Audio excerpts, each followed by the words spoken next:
Welcome back to my channel. இன்றைக்கு நான் உங்களுக்கு டேஸ்டியான ஸ்பைசி கோகனட் கறி மசில் எப்படி செய்கிறன்றது செய்கிறாட்டப்போம். இது நல்ல டேஸ்ட்டாக இருக்கும். நீங்கள் இந்த ப்ரெட்டை டோஸ்ட் பண்ணி இதோட டிப் பண்ணி சாப்பிட்டு பாருங்க, நல்லா என்ஜாய் பண்ணுவீங்க. ஒரு சூப்பரான கறி. தேங்க்யூ. தேவையான சாமான் மசால் இது நீங்கள் நல்ல வடிவாக க்ளீன் பண்ணணும். இது ஒரு கூட்டமாக தான் இருக்குது, பஞ்சு அப்படியே இருக்கிறது. அப்போ இதுக்குள்ளெல்லாம் ஜாயிண்ட் இருக்கக்கூடிய இதுக்குள்ள நேரம் இருக்கும். இதை நீங்கள் வடிவாக தண்ணியில் கழுவி எடுத்து இப்படி நான் க்ளீன் பண்ணி வச்சுருக்கிறேன். இது ஓப்பனாக இருந்தால் இதை பாவிக்கக்கூடாது, க்ளோஸ் ஆனதான் நீங்கள் பாவிக்கலாம். இது நீங்கள் கோல்டாக வச்சுருக்கணும். இப்படி ஐஸை போட்டு இங்கே சமைக்க மட்டும் வச்சுருக்கணும். இது நான் கொஸ்கோவில் ஹோல்சேலில் விற்கிது. 2 பாக்ஸ் வேணும். நீங்கள் இது ஒரு பாக்ஸ், நான் ஒரு பாக்ஸ் உள்ள அளவு தான் செய்து உங்களுக்கு காட்ட போகிறேன். 1 லார்ஜ் ஒனியன் நல்ல சின்ன வெட்டணும். அப்போ தான் அதுக்கு அதோடு சேர்ந்து இந்த இது வேணும், உங்களுக்கு டேஸ்ட்டாக இருக்கும். இது நான் 1 tin க்ரஷ் டொமேட்டோ பாவிக்கிறேன். இதை நான் எடுத்து இப்போ பிளைண்ட் பண்ணி அதை சோஸாக்கி பாவிக்க போகிறேன். உங்களுக்கு வேணுமென்று சொன்னால் நீங்கள் ஃப்ரெஷ்ஷாகவே டொமேட்டோஸ் எடுத்து நீங்கள் க்ரஷ் ஆக்கி பாவிக்கலாம். இது ஒரு டின் நான் இதுக்கு எடுக்கிறேன். 1 tin கோகோனட் மில்க். நீங்கள் இப்படி 1 tinலேயும் எடுக்கலாம். நீங்கள் ஃப்ரெஷ்ஷாக போடணுன்னா 1 கப் கோகோனட் மில்க்கும் போடலாம். 2 tablespoon ஜஃப்னா கறி சில்லி பவுடர். நீங்கள் விருப்பமான நீங்கள் பிராண்ட் எடுத்து என்னென்றாலும் பாவிக்கலாம். ஆனால் உங்களுக்கு தேவையான அளவுக்கு கூட்டலாம் குறைக்கலாம்.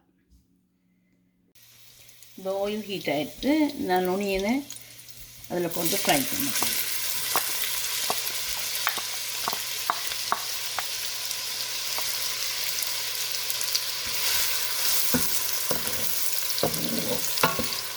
நல்லா வதங்க விடணும்.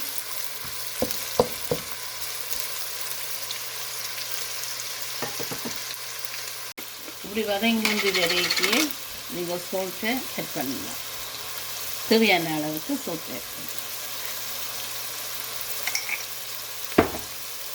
அப்போ ஒனியன் நல்லா வதங்கு சோல்ட்டை போட்டு.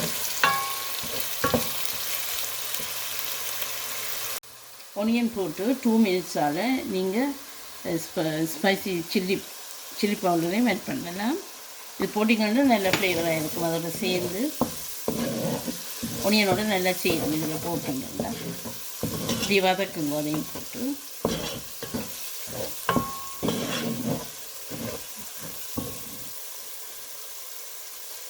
ஒன் to 2 minutesக்குள்ளார நீங்கள் சோஸை ஆட் பண்ணுங்க.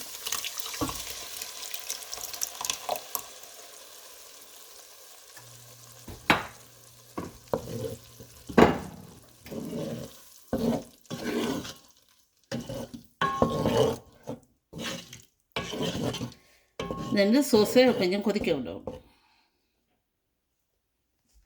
உங்களுக்கு விருப்பம் இருந்தால் இதுக்கு 2 கப் ஒயிட் வைனும் ஆட் பண்ணலாம்.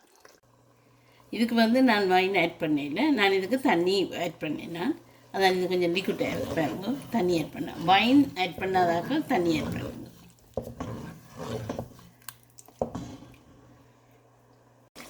இப்படி கொதிச்சு கொண்டு வரைக்கும் நீங்கள் மில்கை ஆட் பண்ணலாம்.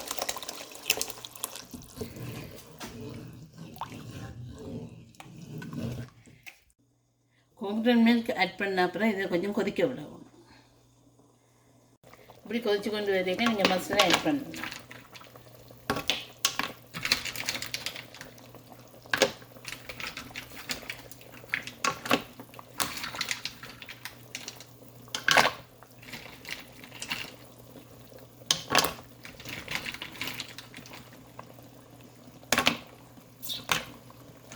நான் இப்போ எல்லா மசால்ஸையும் இதுக்குள்ள போடுறேன். இப்போ பாருங்க துறவடையுது.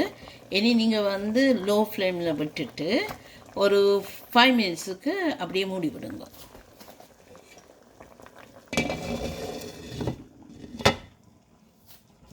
ஃபைவ் மினிட்ஸ் ஆகிடுது. இனி ஓப்பன் பண்ணி நீங்கள் லோ ஃப்ளேமில் ஓப்பன் பண்ணியே விடணும். இங்கே பாருங்கள் எல்லாம் திறந்துருக்கு. மூடினால நீங்கள் சாப்பிடக்கூடாது, திறந்தது தான் சாப்பிடணும்.